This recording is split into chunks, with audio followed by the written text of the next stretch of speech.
Hello, welcome back. This is Kristen on our journey through the Bible, one chapter at a time. Yesterday we were talking about cleansing the lepers.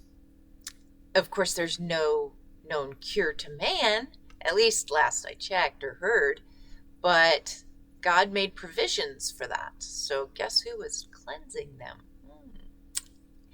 And we have stories about that in the Bible too, specifically of when Jesus had cleansed lepers. And anyway, we're on to chapter 15, and this is another one from the Lord explaining what to do when we have issues. And I mean unclean discharges from the body. So infections and things.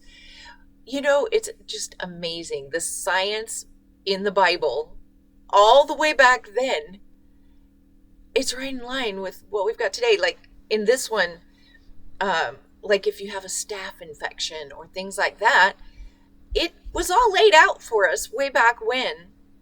Anyway, let's jump right in and see what we're supposed to do. And the Lord spoke to Moses and Aaron, saying, "Speak to the children of Israel and say to them, when any man has a discharge from his body, his discharge is unclean. And this shall be his uncleanness in regard to his discharge, whether his body runs with his discharge or his body is stopped up by his discharge. It is his uncleanness.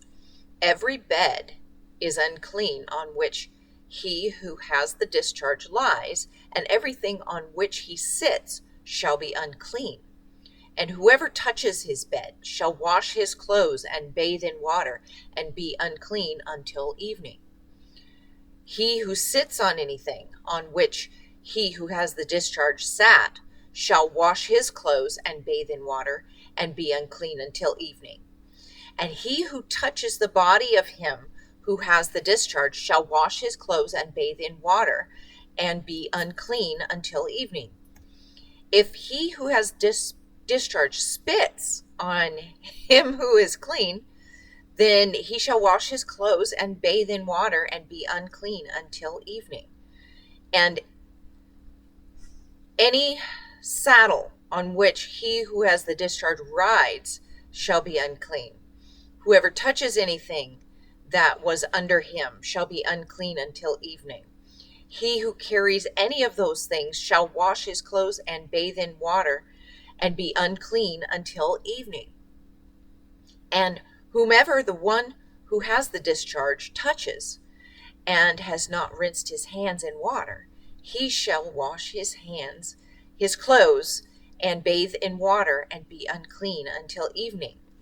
The vessel of earth that he who has the discharge touches shall be broken, and every vessel of wood shall be rinsed in water. And when he who has a discharge is cleansed of his discharge, then he shall count for himself 7 days for his cleansing, wash his clothes, and bathe his body in running water. Then he shall be clean. On the 8th day he shall take for himself 2 turtle doves or 2 young pigeons, and come before the Lord to the door of the tabernacle of meeting, and give them to the priest. Then the priest shall offer them, the one as a sin offering, and the other as a burnt offering.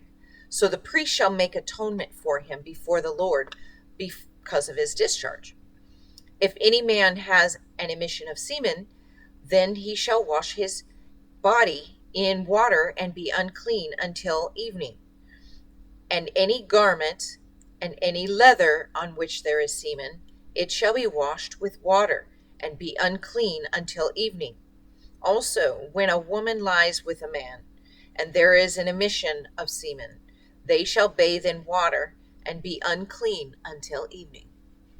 If a woman has a discharge, and the discharge from her body is blood, she shall be set apart 7 days, and whoever touches her shall be unclean until evening.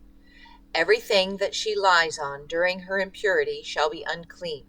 Also everything that she sits on shall be unclean. Whoever touches her bed shall wash his clothes and bathe in water and be unclean until evening. And whoever touches anything that she sat on shall wash his clothes and bathe in water and be unclean until evening. If anything is on her bed or anything on which she sits, when he touches it, he shall be unclean until evening.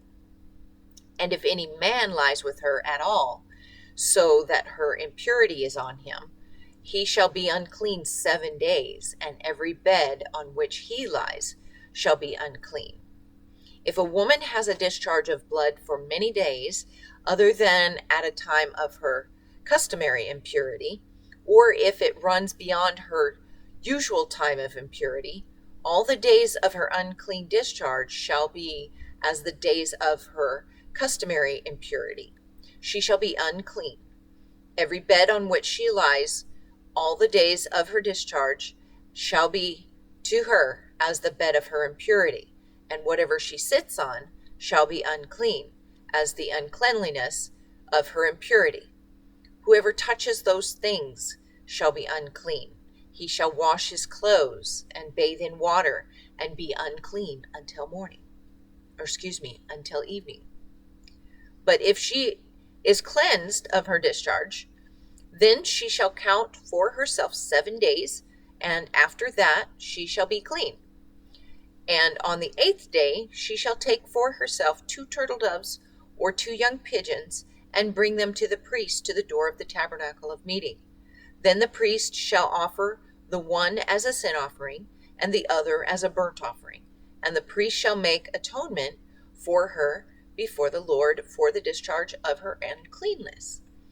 Thus you shall separate the children of Israel from their uncleanness, lest they die in their uncleanness when they defile my tabernacle that is among them.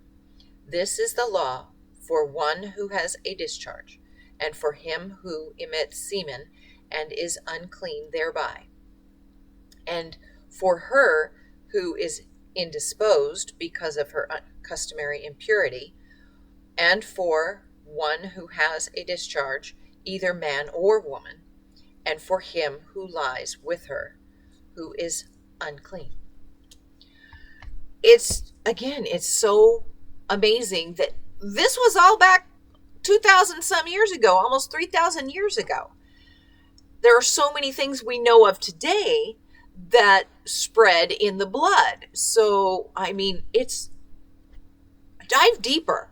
It's really, really interesting when you dive deeper and learn more. Again, I use Pastor Chuck Smith from Word for Today, but anybody who is biblical, and just goes by the Bible, this book right here, it's so interesting to dive deeper and find out more details, especially correlating to what they did back then and how it applies to today. But this all applies to today. Every bit of it. Isn't that amazing? Thanks for joining me. Come back again next time. We're in the Day of Atonement, chapter 16 of Leviticus. God bless.